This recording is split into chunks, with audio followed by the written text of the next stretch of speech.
What on earth is happening at Stonewall? It's losing friends and could soon be losing access to taxpayers' cash as well. The actor and veteran gay rights campaigner Simon Callow this week has called the charity tyrannical. And at the weekend, the Police and Crime Commissioner issued a warning that Stonewall should stop getting any more taxpayers' money from her force. Well, the intervention of Simon Callow in particular, best known for his role in the film Four Weddings and a Funeral, will raise eyebrows. In the 1980s, he was involved in gay rights protests that led to the creation of Stonewall. But as with several other long-time supporters of the charity, he's disillusioned by what is described as its militancy and inflexibility when it comes to transgenderism.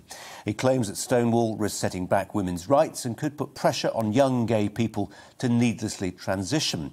Callow told an event at the Edinburgh Fringe Festival, quote, "The whole issue of when children can be deemed to know whether it's a time for them to transition, if they're going to transition, obviously we know there are a number of people, or cases of people, who have regretted it deeply. The most dangerous thing is that it may well be that they are just gay and they're being somehow lured into thinking that they are obviously in the wrong gender, which is not the case. It's created oppositions which should not be there at all."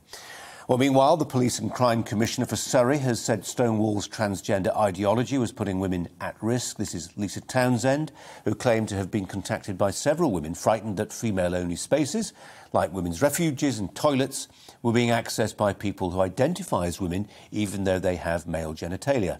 She said Surrey Police, which is one of dozens of taxpayer-funded bodies which pays Stonewall for advice on transgender issues, should stop getting public money. Andrew Doyle is here.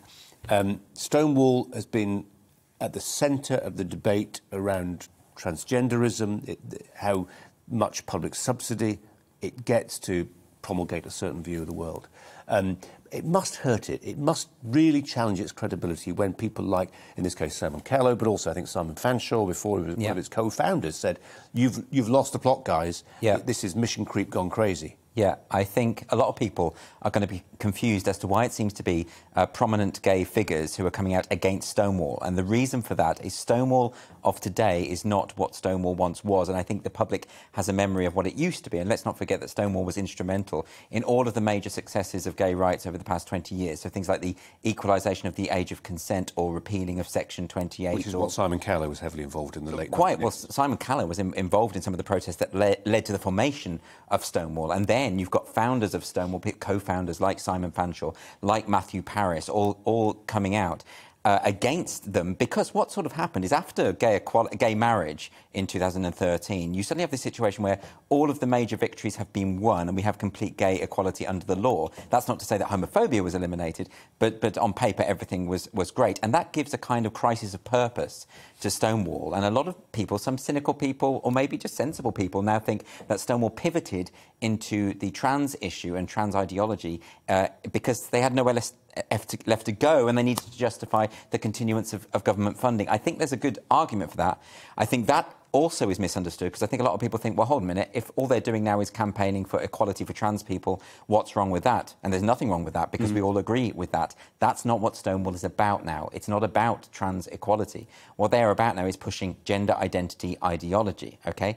So you have their diversity champion schemes, you have various public bodies, various companies, corporations. Not just a handful. A lot. I mean, when Liz Truss was suggesting that government departments move away from Stonewall now, we're talking 250 government bodies at that time, and gradually through the year there's been an exodus, you know, from the Equality and Human Rights Commission, for instance, has moved, the Ministry of Justice, all these people moving away, Ofcom, you know, various bodies moving away from Stonewall, because it isn't just the case that they are simply telling companies how to treat trans people equally. You know, as Debbie Hayton pointed out, who needs to be told that? She said it's not rocket science, you know, just employ trans people and treat them on the same terms that you would everyone else. Companies know that. What Stonewall do when they are paid by a certain group or company is that they will tell them, give them advice about gender-neutral spaces, gender-neutral toilets, gender-neutral pronouns, very ideological things. And they have also been accused, I should say, of misrepresenting the law to what they would like it to be and not what it actually is. They've been telling, for instance, the University of Essex made the case that Stonewall had basically suggested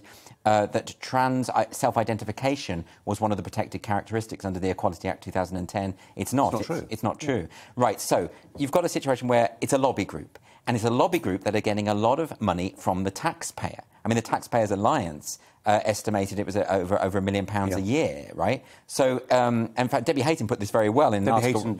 Debbie Hayton is a writer, teacher and trans person herself, and she's written extensively about Stonewall because, again, there are a lot of trans people who are very sceptical about Stonewall. And Debbie Hayton made this point, saying that we've stumbled into this situation where we've got a lobby group, a lobbying organisation, which is taking money from the organisations that it is lobbying. And that's sort of what's going on. If you think about take the top three bodies that are giving out fees and membership. The top three were last year were the Ministry of Defence, Somerset and Avon Police, and the Scottish Government. Wow. And of course this... Yeah, there's a surprise. But it's not, is it? Because this explains why all of a sudden people are reading in the paper about how the Scottish Government is issuing guidelines to schools to say that children as young as 4 should be able to change their gender, and the teacher should withhold that information from parents. You've got the NHS in their official documents talking about how sex is assigned at birth, when of course it's not. It's observed and recorded, and you would think the NHS of all people would know that. The reason why all this is happening is because of Stonewall and the influence that they have. I do think ultimately their time is over. Well, on that, if that's true, I mean, there's this glaring conflict of interest seems to be taking money whilst lobbying. Yeah. But also, if their time is over and they recognise that, then I wonder what their reaction will be. It'd be quite easy for them, for instance, to depict people like Fanshawe and Callow and Matthew Paris and say, well, they're the old guard. Yes. They're in their 70s now. What do they know? The problem with that, as you know, I mean, Matthew Paris, it's hard to think of a better, more clear-eyed writer about complicated subjects. Yeah. Simon Callow, I mean, I remember watching him on stage playing Charles Dickens for 2 hours, remembering his lines for 2 hours, extemporising in large. Yeah. Super clever, right? Yeah. And not vengeful. Anybody who sees his quotes today will see there is somebody, you know, who's sensitively expressing a sense of sadness as much as anger. Yeah. Now, the question is, how do then Stonewall react to that? Because they know their credibility is getting shot to pieces by these guys. Well, they will react as they have been reacting all year to any form of criticism, which is to assume and smear the people who are criticising them as transphobes and hateful. Of course, it doesn't really make sense. As you said yourself, you've got people like Simon Callow and Matthew Paris, who I mean, it is absurd to accuse them of any kind of hate or transphobia. And what does Stonewall think? Does Stonewall seriously think that all of these gay activists and lesbian activists from yesteryear overnight have suddenly become hateful bigots? These people who have known and loved and worked with trans people for all of these years, all these decades, suddenly become bigots overnight, right? No,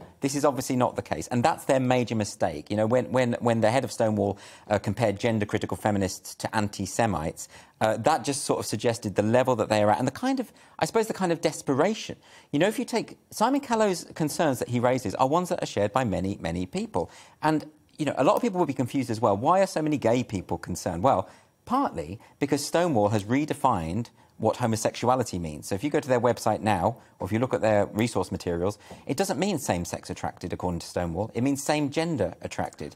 But, of course, lesbians are not attracted to people who identify as women. They're attracted to women. And that's an important distinction, because, actually, without the recognition of biological sex, gay rights would never have occurred. It's at the forefront of the gay rights movement is this acknowledgement that it's about people being attracted to their own sex. So there's that. There's also the point that Simon Callow raised about children. A lot of people are concerned that in a climate where gender identity ideology is pushed to schools, gender non-conforming children, people like I was when I was at school, might suddenly think they're in the wrong body, and that's not helpful. No, it's certainly not. I think we can agree on that, can't we, Andrew? Thanks for coming in. Welcome to the GB News YouTube channel. You can watch us live 24 hours a day, catch up on your favourite shows and join in the conversation in the comments below. Don't forget to subscribe and you'll never miss any of our exclusive content.